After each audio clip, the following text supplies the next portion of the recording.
Yun, alright. So, nagpapasalamat ako kay Sir Charles sa pagre-recover ng page namin. Sir Charles, thank you very much. Alam mo naman na unang PM ko pa lang sa'yo, sinabi ko na kagad sa'yo na sana sir, legit ka kasi ilang beses na kami na-scam para ma-recover yung page namin. Sobrang stress namin. Lahat na yata ginawa namin. 2 o 3 beses kami na-scam ng nagpapakilala mga nagre-recover ng page, pero ito si Sir Charles, legit. Ang dali pati kausap. Walang munang payment first. Magbabayad na kayo pag once na nagawa niya na yung recover ng page nyo.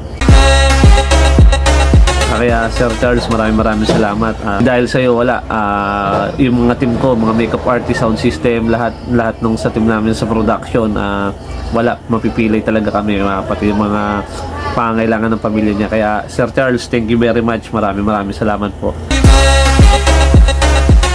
Sana marami ko pa matulungan sa pagre-recover ng page dahil alam ko kung gaano ka-stress pag nawala yung page at na-hack. Thank you very much. Salamat po.